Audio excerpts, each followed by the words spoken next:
Good morning. It's Saturday, November the 19th. We're creeping towards the end of the month and Thanksgiving, and it's holiday season. Um, this morning, I want to talk about um, the project, KOA project that people are talking about off of the Triangle Road, Highway 140 intersection. Um, there's a large meadow out there, and it's going planned to be developed with some tourist service facilities, glamping, and KOA trailer parks, vacation rentals, a bit more primitive than hotels and motels, but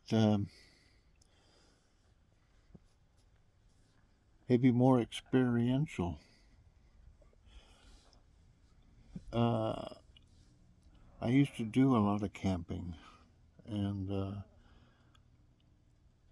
living out in the in the wild, so to speak, gives you a unique connection with the world around you that you don't get in a motel room uh, or a hotel.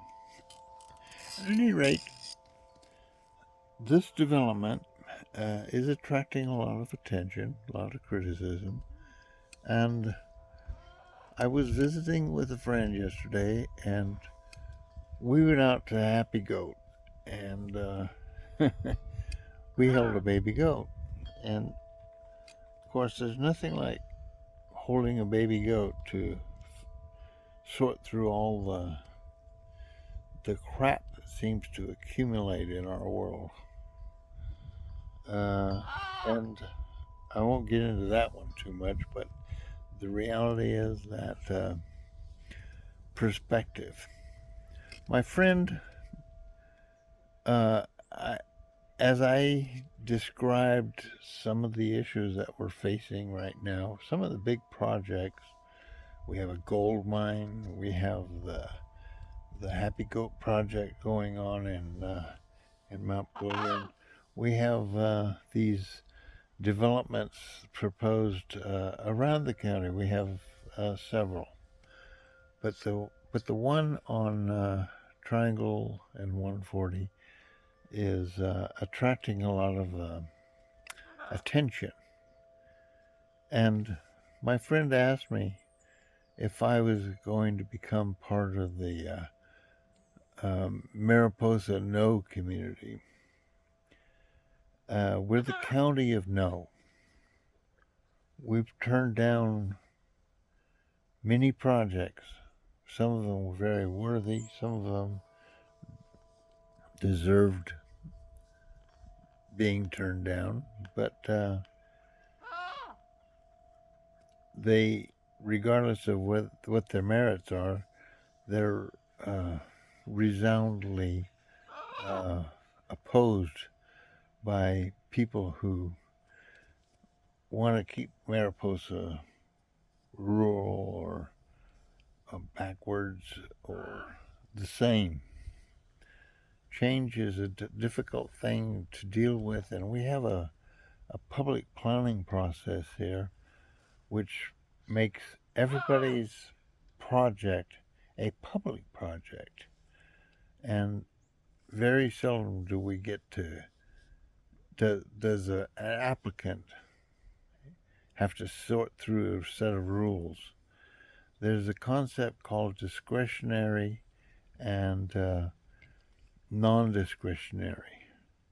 In planning, that's a huge concept. A discretionary project means that it is brought to a legislative body or a planning commission as a question, and it's not a simple question. It's not a yes or no question. It's and maybe provides an excuse to turn it down for nebulous reasons.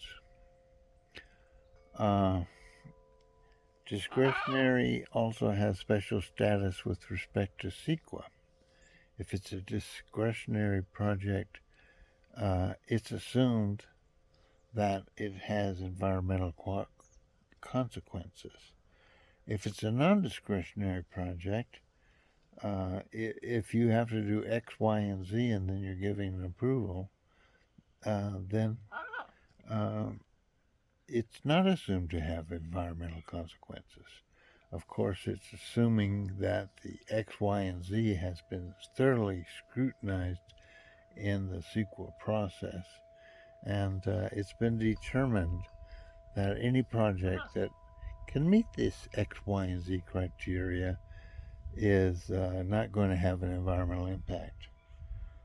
That, of course, is argumentative and has created a great deal of argument over the years. But getting back to this business of to whether or not I have joined the cadre of no in Mariposa, become part of the no community, has really kind of got me doing some soul searching here. You know, that meadow probably is going to be developed, and it can be developed in a non-discretionary way with subdivisions and subdivision lots. And the reality is that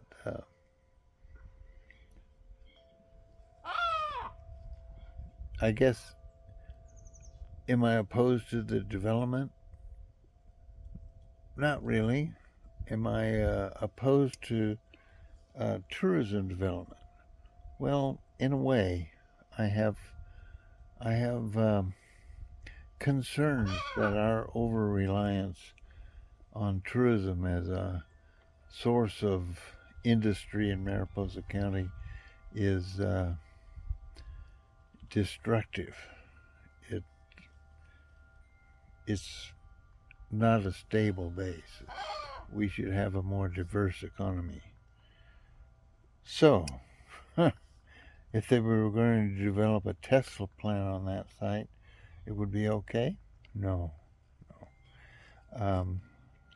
But it does bring up the question of looking at the merits of the project and whether or not I oppose it for ideological reasons or for real, tangible reasons. And can the problems that I oppose it for, can they be solved?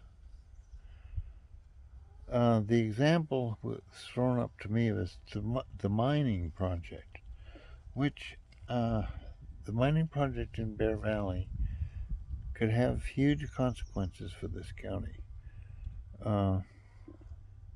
Not many of them are good. Most of the money that comes out of that millions of ounces of gold that's in the ground there, most of that money will go to investors and the corporation in Canada, Toronto. We will wind up with the operational consequences, the dirty trucks, the environmental consequences of the development, which could be huge or could be small. You know, we're talking about whether it's an open pit or a underground working. But regardless of it, there's a large amount of host rock that will be waste product, and it will also dislodge chemicals that are associated with the gold. And some of those chemicals are pretty serious, like cyanide. as part of the processing thing, arsenic as part of the ore itself. And of course, we all know what happens when we let mercury go, which is found in natural formation here, or metals like copper. At any rate, environmental consequences. Are they real? Can they be fixed? Or are we just going to turn something down because it's new, it's innovative, and it's disruptive? I mean, um, economic power.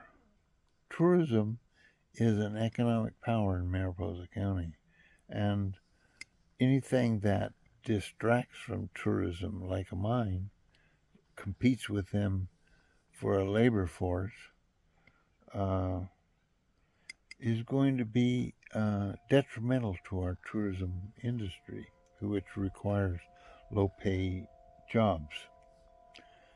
And will this development produce many jobs? Probably not. It's probably not going to produce much investment either. And of course, there's the big issue of taxation. We make our bread and butter in the county by imposing tourism taxes. And right now, campgrounds are not subject to tourism taxes. Anyway, am I going to be part of the collective no in Mariposa, or am I going to try to play think my way through project consequences and be objective? The process in Mariposa County for major projects is not very fair. We don't rely on objective analysis. It's all subjective. Popularity contest, like we run elections. Whether a person is qualified to be a public official on the Board of Supervisors or not is not a question of qualifications or their stance on some critical issue, but whether or not they belong to the right church, the right club, and have the right connections. A glad hander is more likely to be elected as a county supervisor in Mariposa County, and any other county for that matter, than somebody who is eminently qualified to assume some kind of legislative role in our county government. At any rate, am I part of the problem or part of the solution? And that was a question that was posed to me yesterday, and I guess I have a lot of thinking to do. Guess I'll go out and hold a goat. At any rate, you guys out there, let me know what you think. Am I being too negative on development and growth and our county government, or is it possible I'm not negative enough? I'm looking forward to hearing from you, and I'm going to be signing off. You have a great weekend. I'll be talking to you again. Bye-bye.